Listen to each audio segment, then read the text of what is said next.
शेर जंगल का बादशाह ज़रूर है, लेकिन एक जानवर ऐसा भी है जिसे न जंजीरें रोक सकती हैं और ना ही पिंजरा झुका सकता है। वो है भेड़िया। भेड़िया भूखा मर जाएगा मगर किसी की गुलामी कबूल नहीं करेगा। इसलिए दुनिया सिर्फ ताकत से नहीं बल्कि एटीट्यूड से डरती है।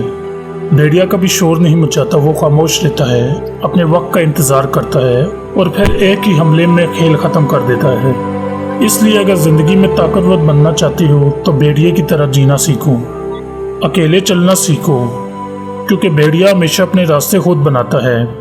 वो दूसरों के सहारे नहीं जीता, वो अपनी हिम्मत, अपने फोकस और अपनी भूख पर जीता है। ज़िंदगी में एक वक्त ऐसा ज़रूर आता है जब सब लोग साथ छोड़ देते हैं, दोस्त बदल जाते हैं, अपने भी अजनबी लगने लगते हैं। लेकिन यही वो वक्त होता है जब एक कमज़ोर इंसान टूट जाता है और एक ताकतवर इंसान पैदा होता है। भेड़िया हमें सिखाता है कि अगर पूरी दुनिया भी खिलाफ हो जाए तब भी अपने मकसद से पीछे मत हटो, क्योंकि एक अकेला भेड़िया 100 डरे हुए लोगों से ज़्यादा खतरनाक होता है। इसलिए दोस्तों, असल ताकत चीखने में नहीं होती, असल ताकत खामोश रहकर खुद को कंट्रोल करने में होती है।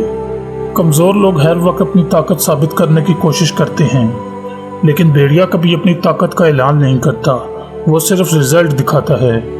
इसलिए अपने ख्वाब हर किसी को मत बताओ, खामोशी से मेहनत करो, क्योंकि लोग आपके अल्फाज नहीं आपकी कामयाबी देखते हैं। और एक बात हमेशा याद रखना, अगर तुम खुद अपनी इज्जत नहीं करोगे तो दुनिया भी तुम्हें कभी इज्जत नहीं देगी।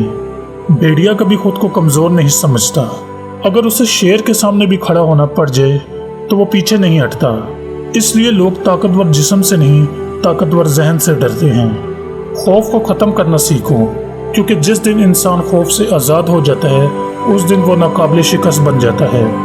तो अगर दुनिया में अपनी पहचान बनानी है, लोगों पर असर डालना है और ख़ुद को वाकई पावरफुल बनाना है तो भेड़िए की तरह बनो, खामोश, फोकस्ड, ख़तरनाक और आज़ाद। और याद रखो, भेड़िया कभी हजूम में अपनी पहचान नहीं बनाता, वो अकेला चलकर पूरी दुनिया को अपनी मौजूदगी महसूस करा देता है।